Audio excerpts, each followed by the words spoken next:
Hello, listeners. If you've enjoyed these narrations, please click on that like and subscribe button. I messed up pretty bad. I don't know if I'm in danger, if I'm gonna go to jail or what, but God, did I mess up. I don't know how I'm gonna live with myself after this. This all started in the break room Wednesday.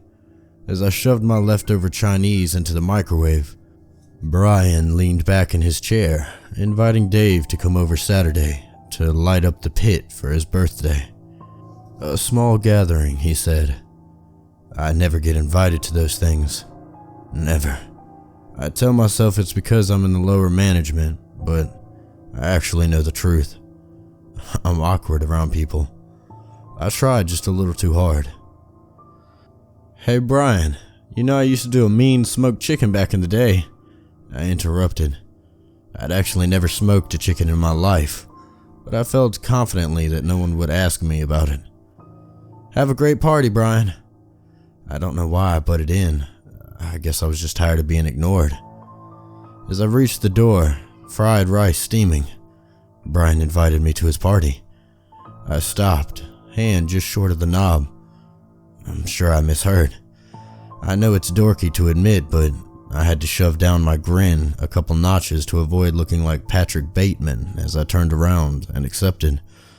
I still remember what I told him. Oh man, I'm great at gifts. I'll definitely see you there. Stupid. In truth, I'm actually awful at gifts. I'd been sitting here on my couch looking around online for ideas for nearly an hour with no luck. Finally, I decided to set on a gad gif. Something that would be re-gifted amongst the cool guys in the office. I wasted around 15 minutes fantasizing about guys passing the gift around and talking about how I started it all. How witty and funny I was. I could be an office legend. I know it is crude, but Brian had said it would be only a small gathering. I figured a few guys from the office, and maybe an old friend or two. I decided to take the inspiration from my college days and scour the internet for a sex doll. I sucked my breath as I scrolled through the outrageous prices. Just as I was about to give up and go for the old-fashioned blow-up doll, I found a listing from Bad Dolls For You, and she was perfect.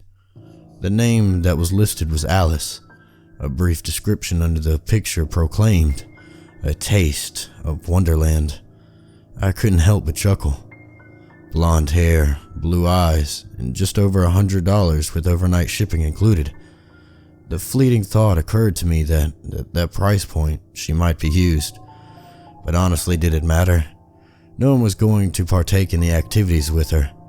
At least I hope not. She was just a gag gift after all. She was to be the white elephant gift passed around among guys.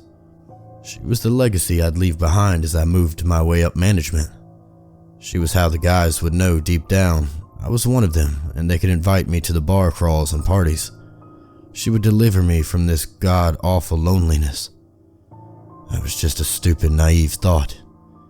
Without any more hesitation or reading, I just pressed buy now. I was giddy. She was perfect.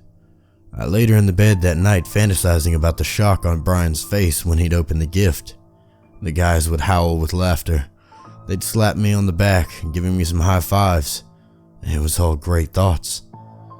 The following morning, I woke up with an extra pep in my step.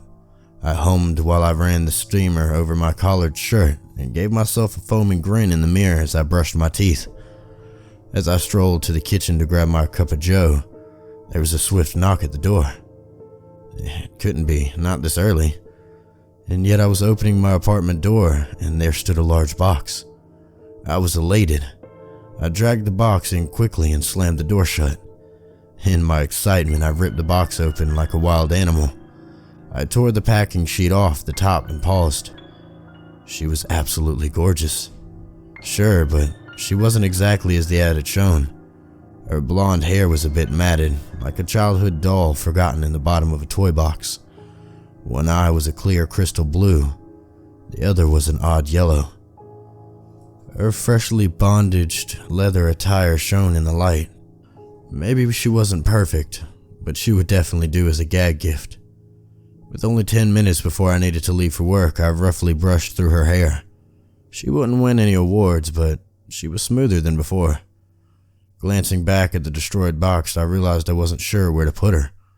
My first thought was just to leave her out, but what if the maintenance emergency? I didn't want the office to think I was weird. I bit my lip and settled for the closet. I shoved her in quickly and went out the door. Work dragged on. Everything seemed so trivial, knowing that the work I was cut out for at home. I had decided to pull Alice's hair into a pigtail to further smooth her hair and give her another once over to make sure I hadn't missed anything else in my morning fumble with her. The guilt of cutting off 15 minutes early from work didn't haunt me like it generally would. I swung my apartment door open and bellowed, "Honey, I'm home." My chuckle was cut short as I entered my bedroom and found Alice laying on the top of my comforter on the bed. I froze. Someone had been in my apartment and they had moved her. I slowly approached the bed, looking Alice over. She certainly looked the same, but nonetheless I decided to call the office to see if maintenance had been through. According to the impatient woman who answered, no one had entered my apartment. An eerie feeling swept over me. But I'd figured that in my excitement this morning, I'd just opened the closet door and forgot to put Alice in there.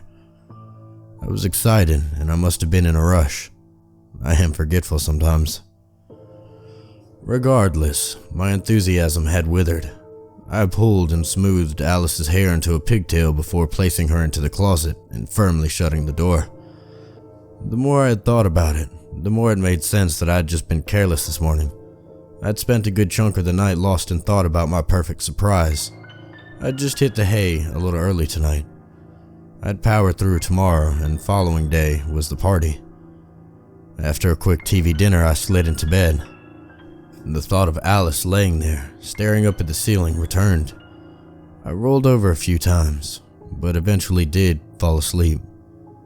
I jerked awake suddenly to the terrible certainty that someone was staring at me. I was cemented on my back with my eyes fluttering quickly at the ceiling. As my eyes adjusted, I could make out something hovering a few inches over my face. I stifled a scream as I slowly turned my head towards the figure in the dark.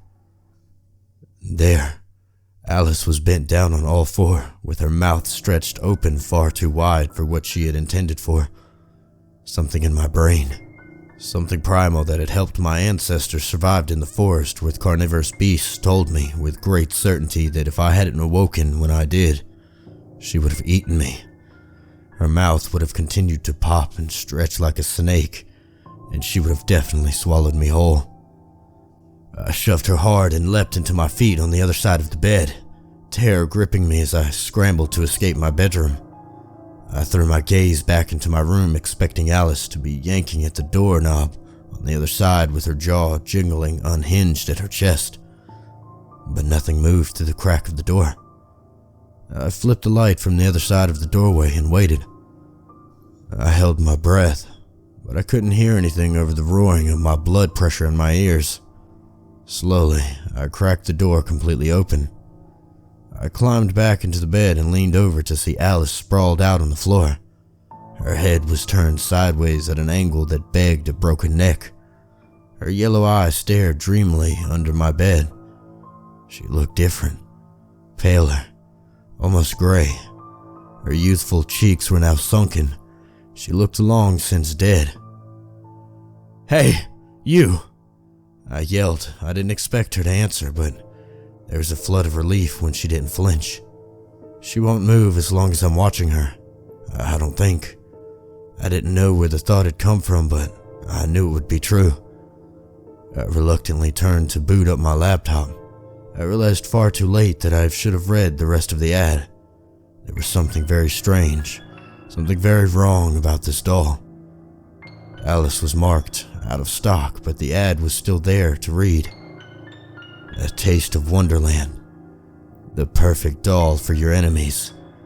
Let her ravenously good looks lull them into a false sense of security before this sweet Alice transforms into a cutthroat Queen of Hearts.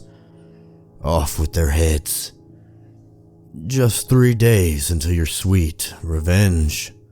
Alice will eliminate her owner on the 3rd day, so please make sure she's been gifted to a new owner before that time. We advise leaving no return addresses. This isn't a gift you want returned to you. Happy hunting." My stomach felt full of ice. I was going to die. This goddamn doll was going to kill me. I threw my laptop against the wall and sobbed. I went to the garage, grabbing some leftover cheap rope from my room and 2 old bike locks, and went to work trying Alice up. I didn't know what I was going to do yet, but I couldn't risk her moving around anymore. I'd die of a heart attack before she ever got the chance to kill me. Although at the moment this might not be the worst way to go. Off with their heads flashed through my mind. Sleep didn't find me again that night, but in the early hours of the morning, I had made a decision. I didn't want to die. I would go to work, keep up appearances, and on Saturday I would give Brian the doll. At work that morning, I was utterly distracted. Alice was bound on my couch, but the thought of not being able to see her worried me. At noon, I shut my office door. I jumped when my coworker knocked and nearly vomited when the phone rang. At some point, I'd have to go home. At some point, I'd have to wrap Alice up, stick a shiny bow on her, and give her to Brian.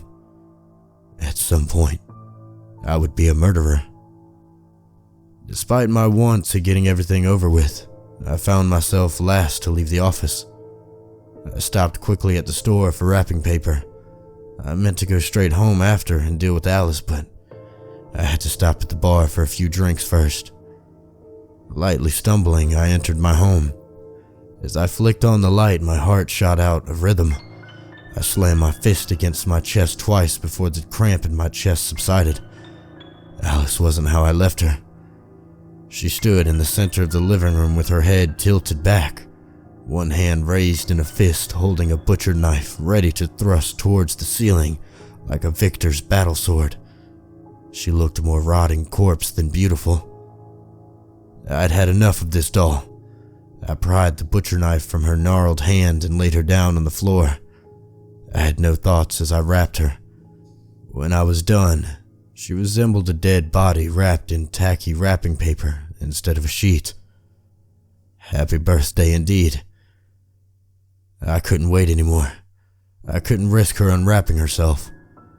I took Alice with me and propped her against the garage wall as I reclined the passenger seat all the way and shoved her inside. Just after 11:45, I cut my headlights as I pulled into the front of Brian's house. I nearly left. I was starting to cry again. I'd even switched the car back into drive with my foot pressing heavily on the brake. But the wrapping paper faintly rustled. Exhausted and bordering on a psychotic break, I shoved the shifter back into park and got out of the car. Carefully and quietly, I took Alice to the door. I rang the doorbell 4 times fast and ran as fast as my legs could take me to my car. My tires squealed as I tore away from the house with just enough time to see Alice fall through the open door. I didn't go to Brian's party. I couldn't. Guilt festered on me throughout the weekend.